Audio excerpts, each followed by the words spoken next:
Good morning, students. Welcome again to our new class.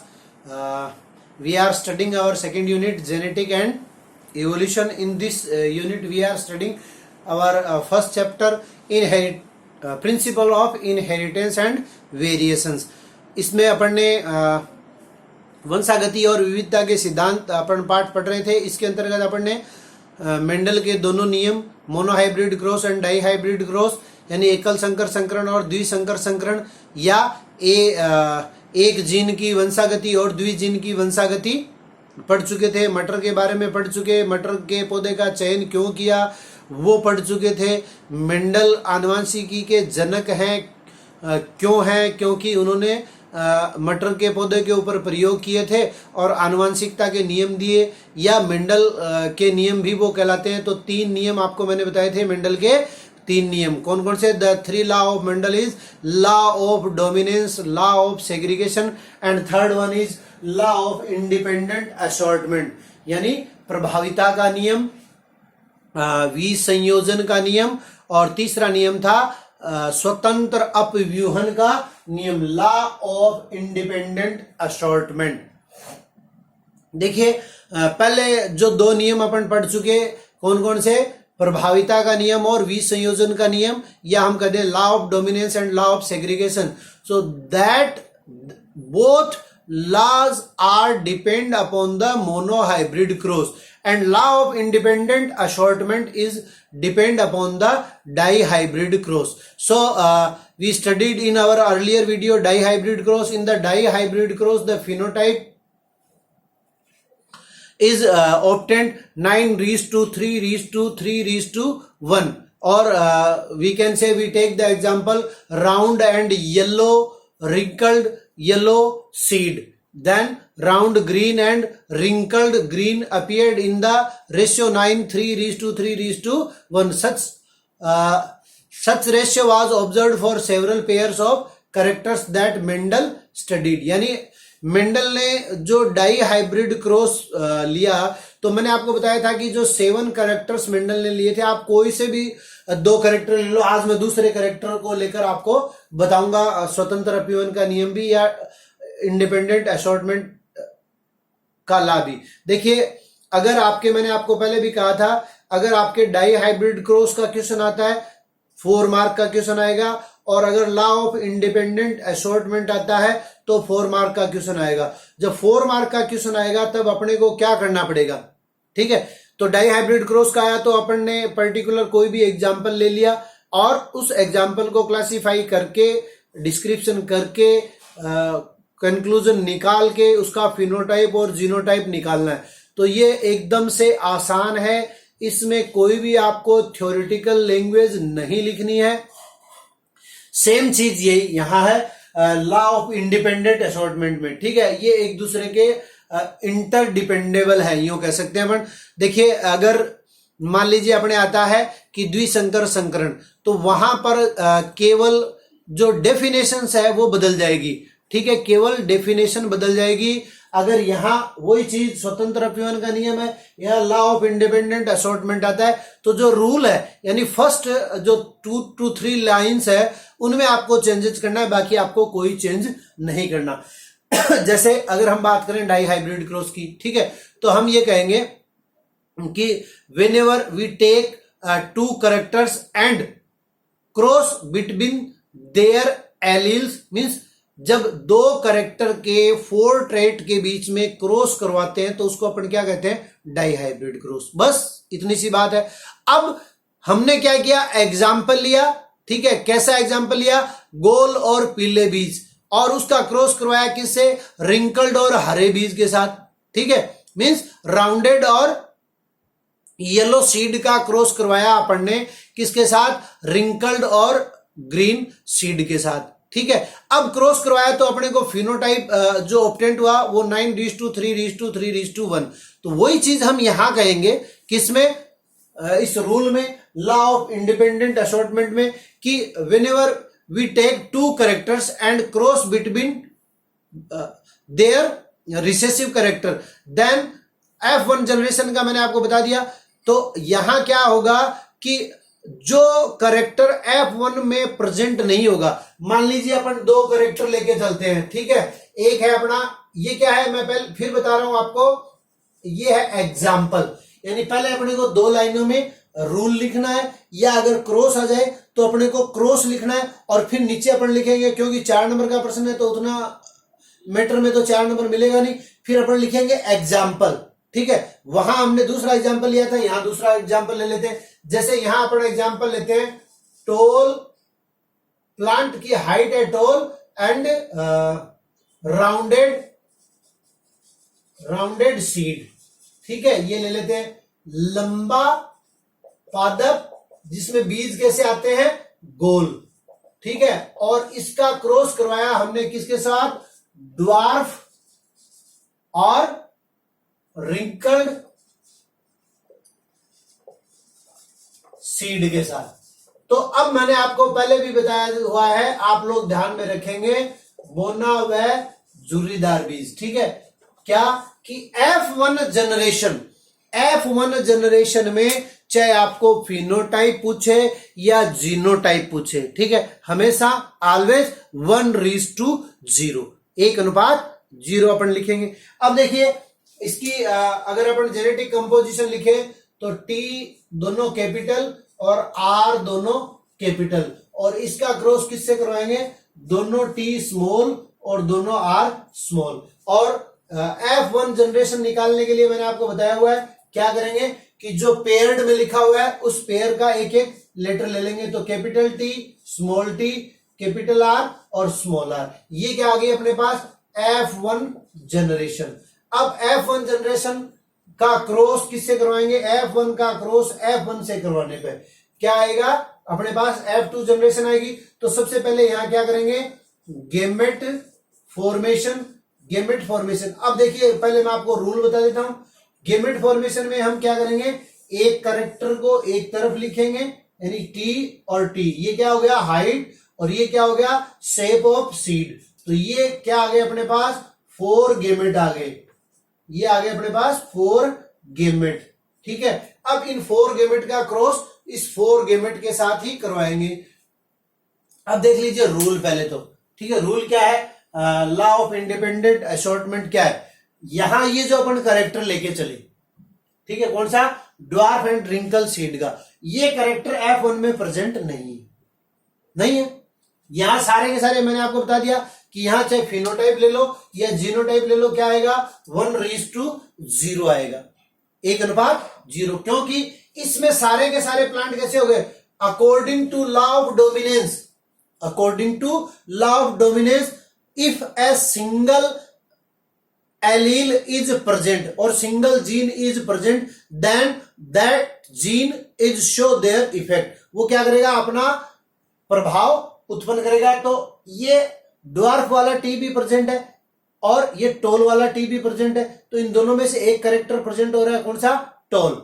उसके बाद में राउंडेड सीड, तो F1 में जितने भी प्लांट्स आएंगे वो सारे के सारे कैसे आएंगे, ऊपर वाले जैसे टोल एंड राउंडेड। अगर हम बात करें किसकी, फिनोटाइप की, अगर जीनोटाइप की बात करेंगे तो ये कैसे आ जाएंगे, तो जीनोटाइप में भी ये आ गए हाइब्रिड टोल एंड राउंडेड, लेकिन सारे के सारे ही क्या है, हाइब्रिड टोल एंड राउंडेड है, ठीक है। तो अब क्या हुआ कि ये जो करेक्टर है ड्वार्फ एंड रिंकल्ड, वो यहां प्रेजेंट नहीं हुआ, F1 में नहीं आया। तो इसका मतलब यह नहीं है कि वो अपना करेक्टर जो प्रेजेंट नहीं हुआ F1 में वो डिस्ट्रॉय हो गया या डीजनरेट हो गया या मिक्सअप हो गया, ठीक है। वो क्या करता है, अपनी एक अलग स्वतंत्र इंडिपेंडेंट आइडेंटिफिकेशन रखता है, ठीक है। They can't mix with other character and further they represent themselves in F2 generation.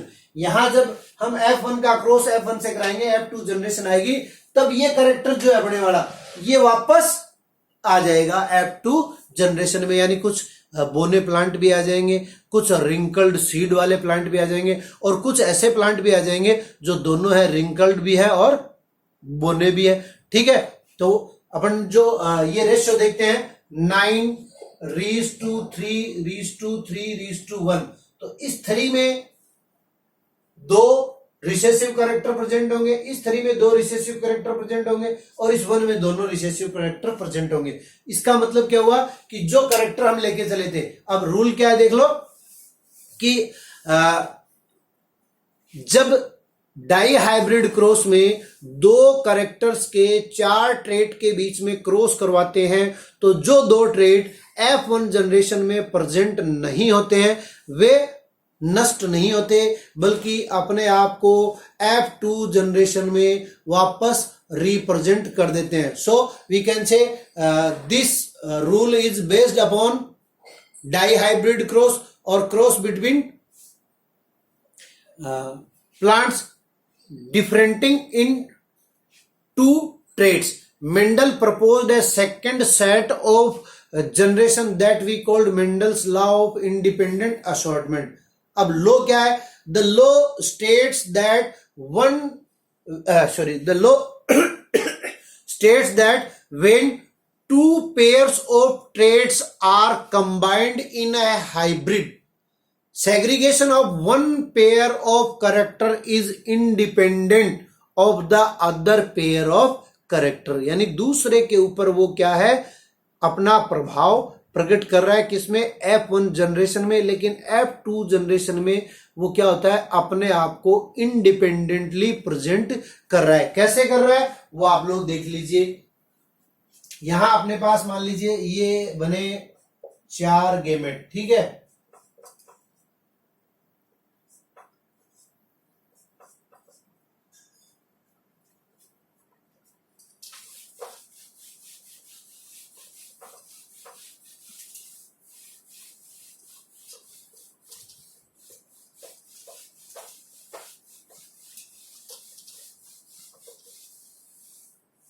अब क्या करना है, आप लोगों ने सीखा है थोड़ा सा कि इसका क्रॉस हम किसके साथ करवा देंगे, इसी के साथ करवा देंगे, ठीक है।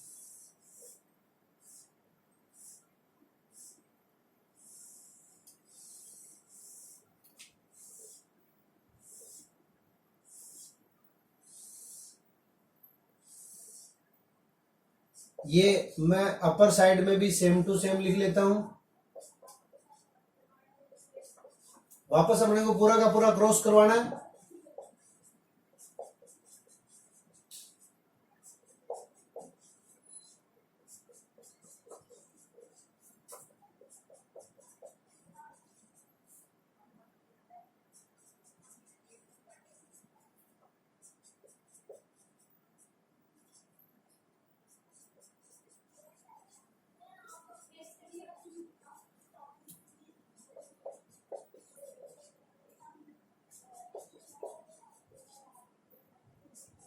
ये आप आसानी से कर सकते हैं अपने आप में। अपने को क्या करना है, ऊपर वालों को नीचे वाले में लिखना है और साइड वालों को साइड वाले में लिखना है।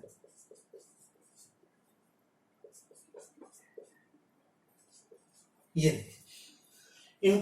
जो TR है इसको इन 4 कॉलम्स में 4 स्क्वायर्स में ले जाना है, इसको इन 4 स्क्वायर में और ऊपर वालों को इन 4 स्क्वायर में लेके आना। बस इतना ही किया मैंने। अब देखिए जहां पे भी A कैपिटल T या A कैपिटल R प्रेजेंट है, 1 2 3 4 5 6 7 8 9, ठीक है। इन 9 में तो क्या है, A कैपिटल है, तो A कैपिटल होने से क्या हुआ था अपना F1 जनरेशन में, F1 जनरेशन में क्या हुआ था कि जो डोमिनेंट कैरेक्टर वो प्रेजेंट, तो ये क्या हो जाएंगे, टॉल, यहां लिख देता हूं मैं, टॉल एंड राउंडेड सीड, यानी गोल और लंबे। कितने हैं, 9 है। अब देखिए यहां टी जो है वो दोनों स्मॉल आ गए। टी दोनों स्मॉल होते ही क्या बन गया, ड्वार्फ बन गया, ठीक है। और आर दोनों कैपिटल है, एक भी कैपिटल होगा तब भी क्या होगा, राउंडेड होगा, और दोनों कैपिटल है तो राउंडेड है ही है। तो ड्वार्फ एंड राउंडेड कितने, आप देखिए 1 और 2। हम जीनोटाइप की तो बात ही नहीं कर रहे हैं अभी, फिनोटाइप में देख लीजिए 1 2 एंड 3। ये 3 कैसे हैं, ड्वार्फ और बोने और गोल, ठीक है। अब इसमें देखिए टी दोनों कैपिटल है, टी एक कैपिटल है, टी एक कैपिटल है, दोनों है कोई बात नहीं, एक भी है, इतने में अपना काम हो गया, क्या हो गया वो टोल हो गया। और आर क्या है, आर दोनों स्मॉल है, तो आर के स्मॉल होते ही वो क्या हो गया रिंकल्ड। रिंकल्ड कितने ऐसे 1 2 और 3, ये 3। अब बात करें यहां इस कॉलम की, टी भी दोनों स्मॉल है और आर भी क्या है दोनों स्मॉल है, तो क्या हो गया dwarf and wrinkled, dwarf and wrinkled, बोना और झुर्रीदार। ये 9:3:3:1 आ गया अपना। अब इंडिपेंडेंट असॉर्टमेंट क्या लेके चले थे हम, ये 2 कैपिटल टी और 2 कैपिटल आर का क्रॉस करवाया था, 2 स्मॉल टी और 2 स्मॉल आर से। F1 जनरेशन में अपने को ऑब्टेंड हुआ, सारे के सारे प्लांट जो ऑब्टेंड हुए वो राउंडेड और टॉल थे।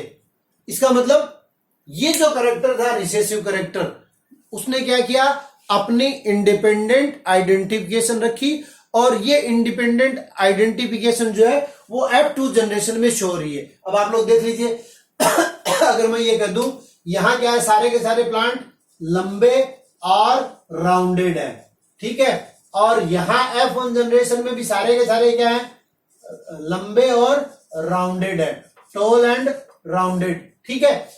ये क्या था, इसका क्रॉस किसके साथ करवाया था, ड्वार्फ एंड रिंकल्ड सीड वाले प्लांट के साथ करवाया। तो ये कैरेक्टर जो है वो F1 जनरेशन में नहीं आया, तो F1 जनरेशन में नहीं आने पर भी ये कैरेक्टर जो है वो क्या होता है अपनी इंडिपेंडेंट असॉर्टमेंट रखता है, यानी ये नष्ट नहीं होता और F2 जनरेशन में अपने आप को शो कर देता है। तो यही क्या अपना लॉ ऑफ इंडिपेंडेंट असॉर्टमेंट है, स्वतंत्र अपव्यवन का नियम, कि जो लक्षण F1 जनरेशन में शो नहीं होते, प्रकट नहीं होते, वो समाप्त नहीं होते हैं, they can't be destroyed, they can make their independent assortment and show in the F2 generation. जब 2 लक्षणों के 4 गुणों के मध्य क्रॉस करवाया जाता है, जब 2 लक्षणों के 4 गुणों के मध्य क्रॉस करवाया जाता है, तब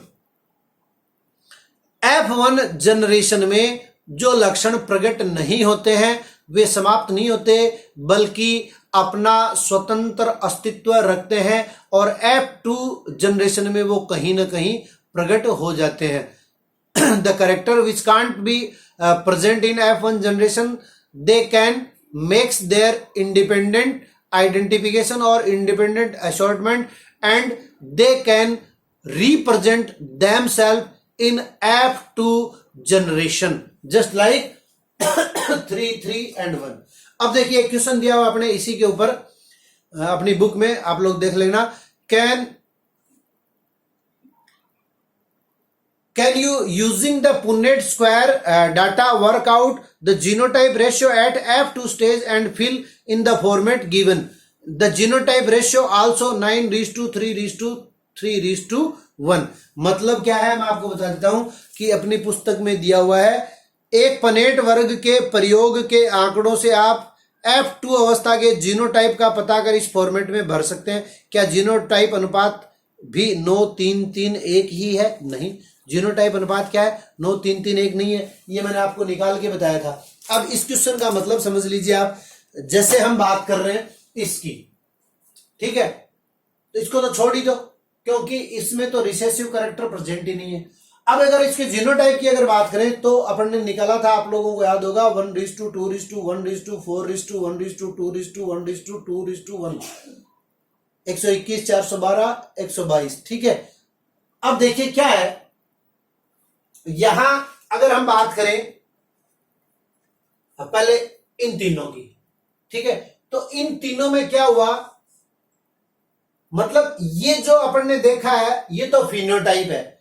अब इस फिनोटाइप का जीनोटाइप, तो पहले इसका देख लीजिए जीनोटाइप, ड्वार्फ, ये ड्वार्फ है एंड राउंडेड, तो इस ड्वार्फ एंड राउंडेड में क्या है TTRR, यानी 2 T स्मॉल है और 2 R क्या है कैपिटल है, कितने हैं 1, और ये टी टी आर आर, ये दोनों क्या हो गए, सेम हो गए, ये दोनों सेम हो गए, हालांकि 2 है। तो इसका जीनोटाइप क्या ऑब्टेंड हुआ अपने को, मतलब ड्वार्फ एंड राउंडेड का जीनोटाइप क्या प्राप्त हुआ, इसका जीनोटाइप आ गया अपने पास 1:2। ठीक है, इसका जीनोटाइप आ गया अपने पास 1:2। इसी प्रकार से इसका जीनोटाइप देखिए, दोनों टी कैपिटल एक में ही है, किसका, टोल है, ये भी टोल है, ये भी टोल है, ठीक है, लेकिन दोनों आर स्मॉल तीनों में है, लेकिन एक कैपिटल टी और एक स्मॉल टी, तो यानी इसका भी जीनोटाइप अपने पास क्या आ गया 1:2, और इसका जीनोटाइप अपने पास क्या आ गया 1।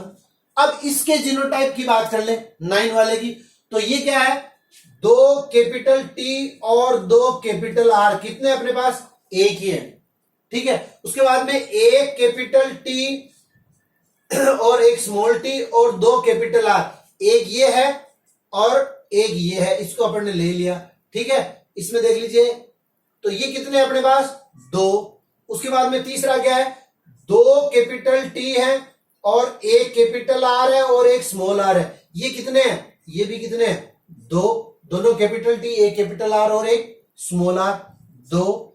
अब उसके बाद में ये देखिए, एक कैपिटल टी, एक स्मॉल टी, एक कैपिटल आर, एक स्मॉल आर, एक कैपिटल टी, एक स्मॉल टी, एक कैपिटल आर और एक स्मॉल आर, कितने हैं 4, 1 2 3 4, कितने आ गए 4 + 2 6 + 2 8 और +1 9, ये 9।